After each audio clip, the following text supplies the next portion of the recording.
The gun violence continues across Toronto with two separate shootings overnight. In the first, shots rang out around midnight in Etobicoke near Royal York and the Gardner. A 21-year-old man checked himself into hospital a short time later with non-life-threatening gunshot wounds. A second shooting happened shortly after in the opposite end of the city. A man sitting in a car in a Scarborough driveway was shot in the shoulder. He is expected to survive. No arrests have been made in either case.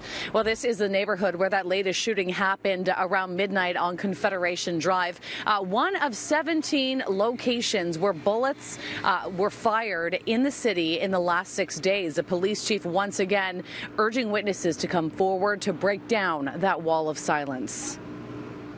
We have a problem with street gangs. This is something I've spoken about all the time, and this is not going to be something that will be solved by police alone.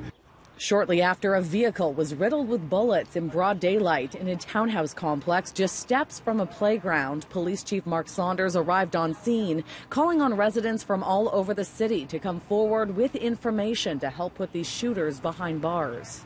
For years, the street gangs have been brazen, and that is one of the factors why people are afraid to cooperate, because of the brazenness. And unfortunately, it is that fear that gives them the empowerment to even continue to do these types of shooting. The wall of silence is something police have been trying to crack for many years. For example, hundreds of people may have witnessed the nightclub shooting at Keele and Finch over the long weekend, yet very few are cooperating. There's no shortage of guns in the street. You could buy one in the park over there. Guns and gangs expert James Dubrow tells me community-led intel is a powerful tool in preventing and solving gang activity. What Saunders fingered was getting people to rat out or speak up about what they see, because most people know where there's a crack house, where there's a place you can get drugs, where there's a place you can buy guns, where the gangsters live. And if they gave that information to the guns and gang unit, they would be able to operate even more efficiently. We asked Toronto Police why people should feel safe coming forward with this type of information.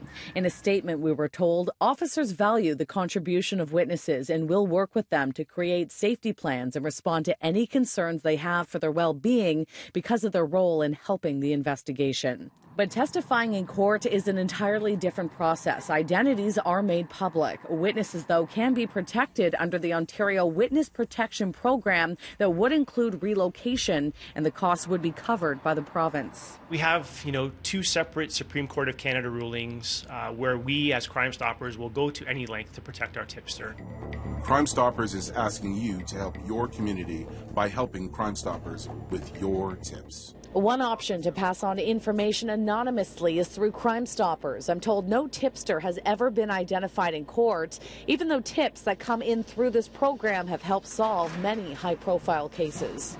We don't want to know your name. We don't want to know where you live. We don't, subscribe to caller ID. We just want the information that you have. Community safety is a shared responsibility. Everybody in the community needs to step up and need to say, I've had enough. Now, Crime Stoppers is also dishing out dollars to get guns off the streets. If you have a tip that leads to the recovery of an illegal firearm, you can get $500, no questions asked.